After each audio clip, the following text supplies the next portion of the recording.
Hey guys, it's Sam here, and the big breaking news is that Liverpool have sacked Arne Slot. Now, this is something that needed to happen. I think we all knew that. But it wasn't something that we were expecting to happen, because everything that was being said, it seemed like it was nailed on that he would be staying. But obviously during the internal review, the end of season review that they've had, things have changed, and we can guess on what those things have been. But of course, we all know Liverpool Football Club, they don't release private matters. So what was said will remain private, and we can just speculate on what has happened. But in my personal opinion, I think that a couple of things have obviously happened. In this end of season review, the owners have clearly not felt the confidence from him in asking, how do we change this? How do you plan on changing for next season so that we don't have a similar season to this one? And his responses must have put doubts in their heads. I think they must have spoken to the players, or at least some of the senior figures in the dressing room, and have said, look, the manager's not here, it's just you and I. What he said won't leave this room. We just need to know 100%, truthfully, honestly, do you still believe in this manager? And they've probably gone, either we're not sure or no. And I think the other one is that Arne Slot probably has not promised that he will be able to take Liverpool back to a free-flowing attacking style of football. And I think all those three things combined have obviously made them pull the plug and go, we can't continue. The noise was getting too much. Anfield was booing their own players and their own manager for the first time in a very, very long time. That does not happen at this club. And the fact that it was happening more than once, the fact that it was happening multiple times during the season, that in itself is an issue. You've got a massive amount of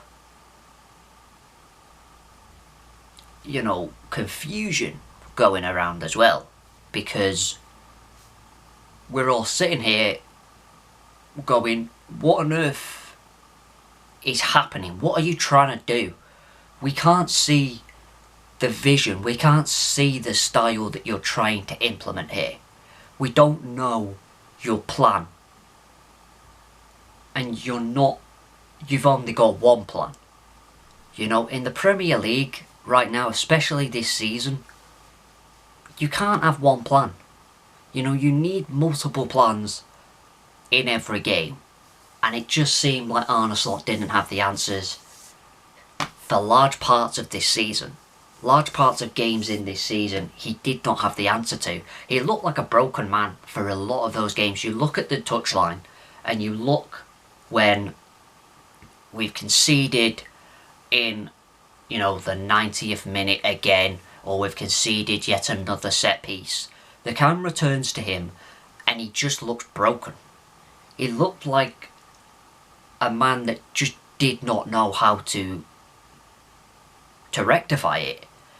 When Liverpool tried their best, they sacked the set piece coach and went, okay, we're conceding too many set pieces.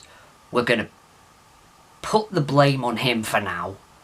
But if this continues, we know it's not just the set piece coach. It continued. And ultimately, I think that's another decision that's led them to go, this ain't working. You know, this ain't right.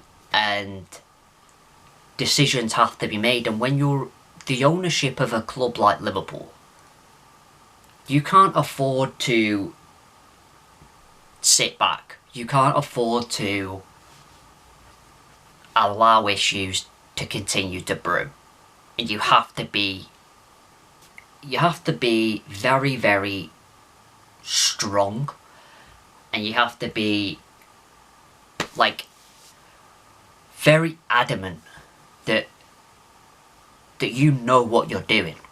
Because if the fan base get a sniff that you're not sure of how to operate a club like this, they will let you know. Man United did it for years. You know, if a fan base is starting to suspect that they don't think you know how to operate a big club, they are gonna let you know. Chelsea are doing it. You know, Tottenham have done it. Arsenal have done it in the past. You know, they will make you aware that the decisions you're making do not reflect the values of the club you are currently in charge of. So, with all the noise, with everything that was going on, this is a result that had to happen. Of course, you know, as I said in my end of season review, I want him gone. I had completely changed from being on the fence to wanting him gone. But even though, you know, I'm not gutless, you know, I'm not heartless, it's sad to see a manager leave his job. Whether it had to happen or not, it's still a sad time, and you feel for them on a personal level. But it is business, and if your business is failing, the manager has to go. And right now, from this season, our business was failing, and ultimately it needed a change in leadership, and that is what we've got. Now, who is the man to take that reign? Obviously, Alonso has already penned his contract with Chelsea. The front runner currently is Areola, which I don't mind at all. I don't. I think what he's done at Bournemouth is exceptional. The fact that he's guided Bournemouth to a European spot, you know, and only 3 points off the Champions League. Like, they finished 3 points below us. Like, that's not something to be sniffed at, you know. Yes, we didn't have a great season, but it's not something to be sniffed at all. And he deserves a lot of credit, and if he does get the job, it'll be a thoroughly deserved opportunity for him. The only thing that I would have my potential worry on is if it became kind of like a Brendan Rodgers, where he does well at a smaller club, gets his opportunity at a bigger club, and it's too big too soon, and he's not taken, you know, the next step. He's jumped ahead to the big job. That would be my only concern, although I don't think it will be, because I think we've seen enough from him at Bournemouth that he knows how to operate, and I think he knows what he's doing. You have to trust in him that he knows what he's doing. Plus, he played some really good football at Bournemouth. You know, Bournemouth were very exciting this season, and so that has obviously, you know, got in the minds of the owners, and they've gone, here's a possibility. Out of some of the others, I mean, do you test the waters of an Enrique after tonight's final? You know, whatever happens, whether they've won it for a second time in a row or they've lost it to Arsenal, do you test the waters and say, do you fancy leaving now and joining us? Or are you planning on staying and signing a new deal? You know, I think you've got to test these waters. in my eyes currently, those are the only two. Of course, there've been the rumours of I believe it's the Stuttgart manager. I think a couple from Germany have been linked. Whether they're true in the running or not, we'll have to wait and see. But I'm not going to pretend I know anything about the Bundesliga. I don't watch the Bundesliga. You know, I'm going to be completely honest. I don't watch German football. So, I don't know anything about him. I don't pretend to know anything about a manager or a player if I don't truly know. So, I'm not going to pretend that I know. I'm only going off what I know currently, and that's obviously from watching, you know, Enrique in Champions League and previously when he was at Barcelona as well. You know, the style that we know he plays, and then obviously watching the Premier League, we know Areola, what his style has been at Bournemouth. So that's my feeling on it. Of course, whoever it is, we back 100%, and it's not going to be easy. You know, when a lot is needed to be done. You know, what also happens with the decisions that have already been made? You know, is there a slight possibility that some of the players that have already announced they're leaving make a U-turn? That now the manager's gone? I don't think so. I really, really don't. I think their players, especially Salah, Robertson, I think they're players that once they made a decision, they stick to it. And given the farewells and everything, I just think that they've made their feelings very, very clear and obvious. And I think they just wouldn't feel comfortable making the U-turn. That's not going to say that the new manager that comes in doesn't attempt to turn their heads. Of course, I'm sure they will. I'm sure they'll go, do you want to reconsider? But I don't think they will. Kanate, obviously that was announced. I've not even made that video yet, but that was announced yesterday, I think, that he's leaving. What happens there now? Does he make that U-turn? Does, you know,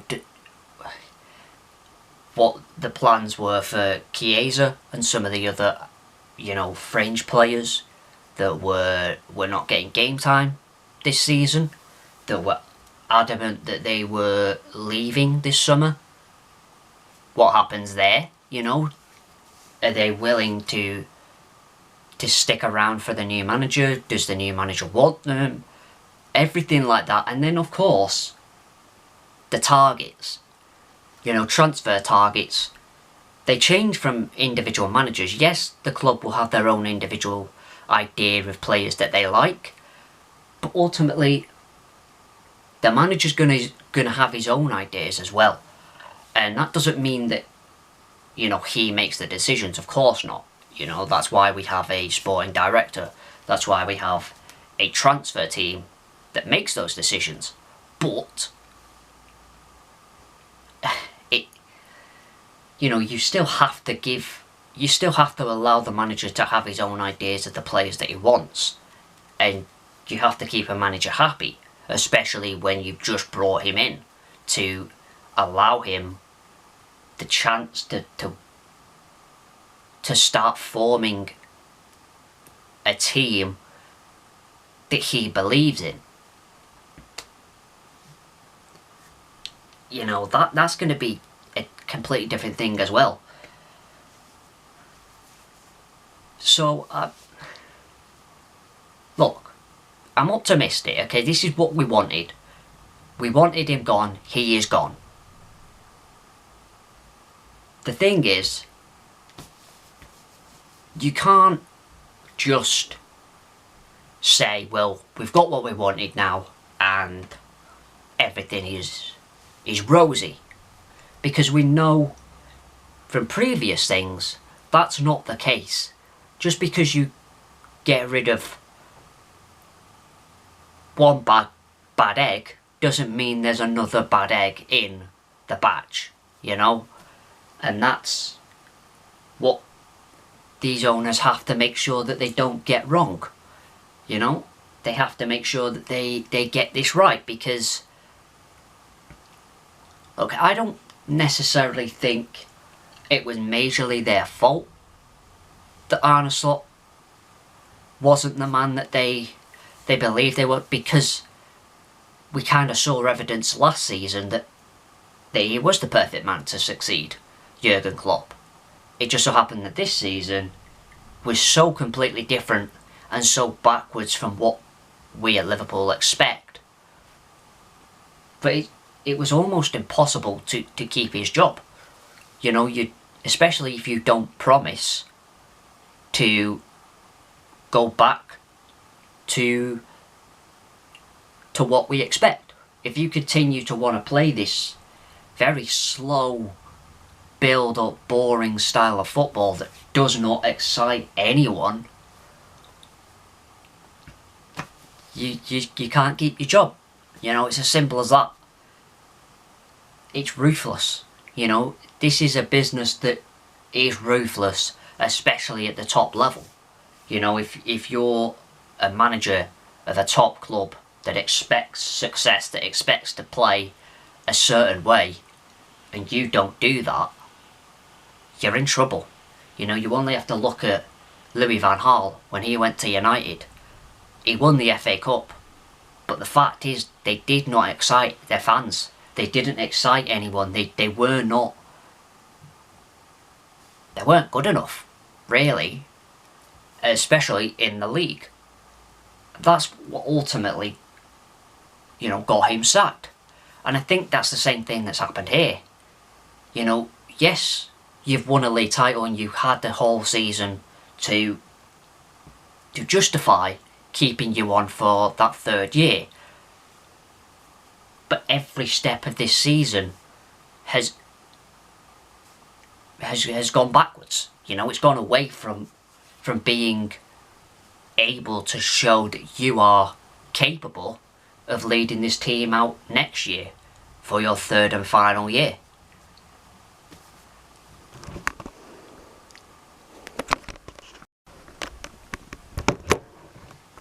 So that's my personal opinion on that matter. As I mentioned, I wouldn't be against the idea of Areola coming in. I think he's done an incredible job with Bournemouth. I think he deserves a chance at a top level, and if we give him that chance, great. You know, we'll back him 110%.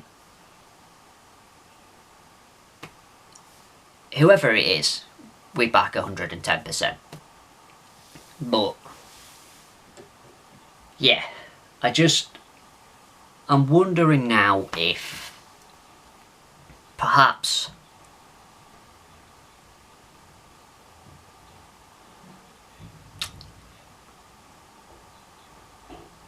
I don't know.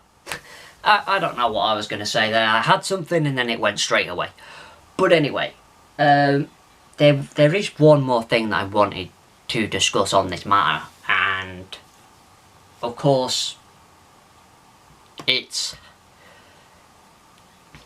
on the human side. So obviously we touched on the human side, that you know, you feel for him, but then it was straight into, you know, it's a business. Let's focus properly on the human side. What he's had to deal with this season, it's a unique situation. You know, how many managers prepare for a season and the day before the players are expected to report for pre-season, one of those players dies in a tragic car accident? How many managers have to then kind of work their way? I mean, we heard Andy Robertson say it in his you know, a couple of his kind of farewell interviews in over on different channels, that, you know, when they came back, the coaching staff couldn't push them as hard because, you know, quite frankly, and he didn't say this, but I think he alluded to it, they don't want to be there, you know. They really don't want to be there. They're dealing with a horrible situation and they just do not want to be there. And it's a tragic thing, but he also then mentioned, look, it's football and ultimately there's a season to play and you have to be there. You know, the fans want to see a Liverpool team on the pitch. So ultimately they have to get through it. They have to get through pre-season and they have to start playing in a very intense league, attempting to fight to defend their Premier League title while still in shock and grief. And I don't think there's many that can, you know, that are in that group. You know, he is in a unique situation of experiencing something that most managers never experience in their lives, in their careers. You know, everyone goes through grief, of course they do, but when you're a manager of a club, you're not expecting a current squad member, someone so young as Diogo Jota as well, to die so suddenly, when he probably maybe had a text message with him or a phone call with him maybe hours before or days before, you know. It's, you have to feel for him in a massive, massive way in that, because it was always going to be a difficult season. As soon as that happened, I sat here and said, this season is a write-off. You know, I don't care about this season. I'm not bothered what happens.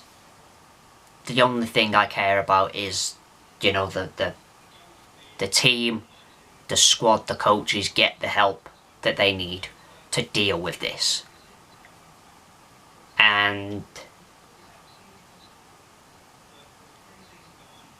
obviously, unfortunately, as things go on, as the season progresses, you do care. Of course you care. Because you're a fan and you want to see your team do well. And ultimately this season wasn't a write-off. Ultimately, we did care about this season. But again, you know, I don't think he would feel any sort of he's not going to blame the situation. You know, we've seen the players not do that. They barely mentioned it this season. You know, nobody really did, because the players, the manager, everyone at the club refused to give that as an excuse.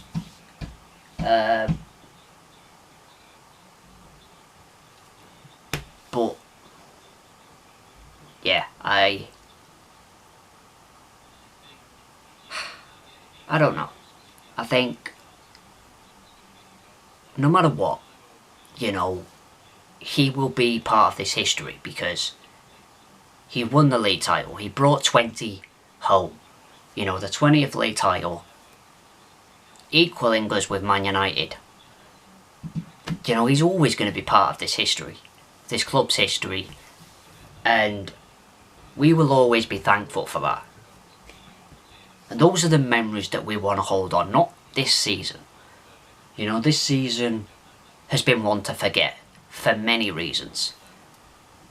And, you know, his first season, that is what we want to remember. That is the Arne Slot Liverpool that we will remember, that we will cherish, that we will thank. And, yeah. The last thing I'll say is, you know, I wish Arne Slot the very, very best wherever he goes next. And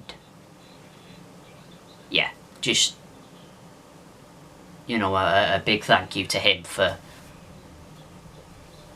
giving us a very, very special season last season. And it's a shame that it didn't go a similar way this season.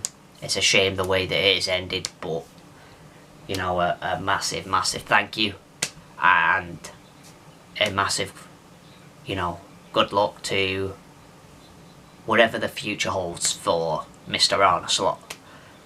That is it for this video. Thanks so much for watching. If you enjoyed, please have a like, subscribe, and I'll see you guys in the next one. Peace.